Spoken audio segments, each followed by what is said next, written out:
I'm going to put a little apology out. I don't imagine you're going to carry on listening, but a couple of texts coming in. Don't you have anything else to say? Don't you have anything else to talk about?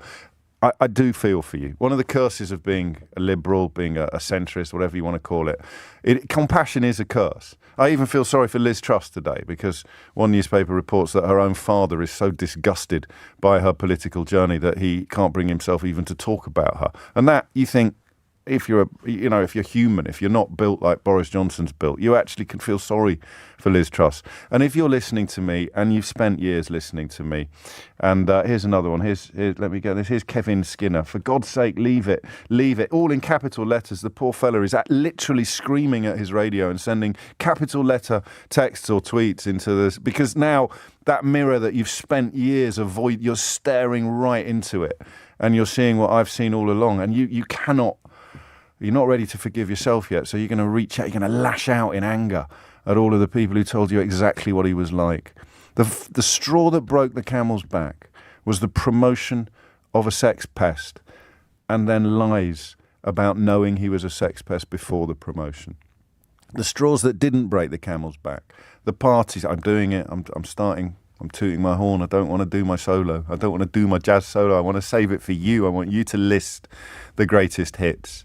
Because once I start, I'm not going to be able to stop. It's incredible. And little Kevin Skinner there, his capital letter tweet says, "Stop it, leave it, you're so boring." It's not my fault, mate. It's not my fault that you gave all your money to a scammer on the internet. It's not my fault that you bought that box from the bloke in the van who told you it contained top-of-the-range speakers, and when you got home it was full of bricks.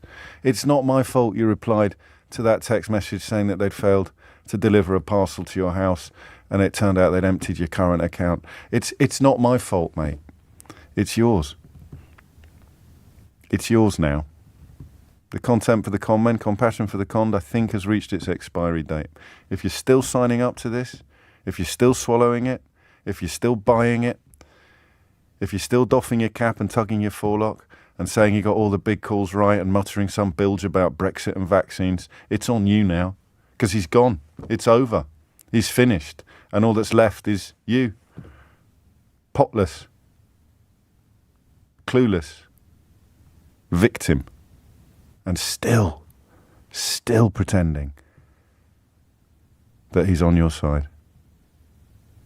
I genuinely, and I know you're not going to want to hear this, I feel so sorry for you. I truly do. But I did my best.